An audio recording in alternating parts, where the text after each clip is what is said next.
Hi, I'm John Scholl, President of Service Quality Institute. Welcome to Service First, Session 10, Service Recovery. In this session, we will examine the topic of service recovery by defining it in both its simplest and most complex forms. Next, we will apply our definition to the workplace and provide you with examples of service recovery in action. And finally, we will describe the many benefits that can be derived from your knowledge and application of service recovery techniques. Before we begin, though, I think it's important to quickly review the 5 principles of Service First. These principles are the foundation for exceptional customer service at any level. Without them, our attempts to master service recovery or any other aspect of customer service would fall short of anticipated success. The first principle of Service First is to feel good about yourself and the work you do.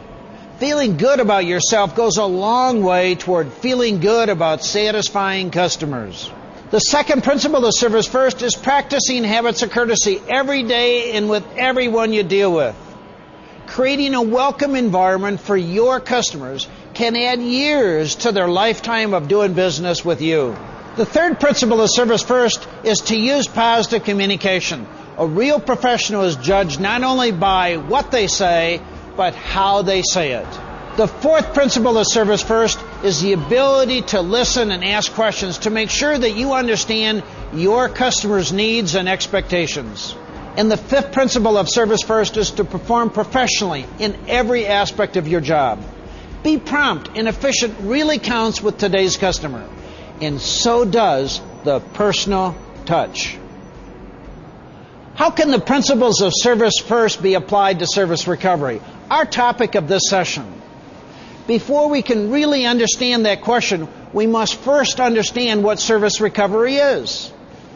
When your goal is to provide exceptional service for customer satisfaction, an unhappy customer is like a giant stereo speaker at your front door blaring, "Stop! Something's wrong!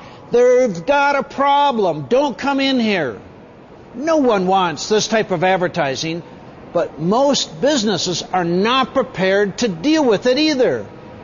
That's where service recovery comes into play. Service recovery is making things right when they go wrong. Service is an attitude and level of performance.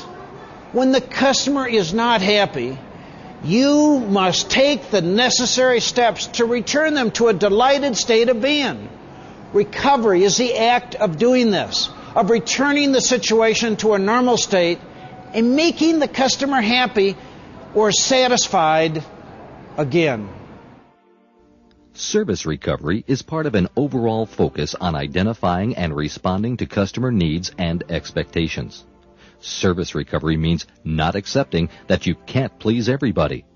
On the contrary, dedication to service recovery insists that every employee do everything possible to please every customer every time. Let's take a look at an illustration of poor service and see if there is a way to utilize service recovery.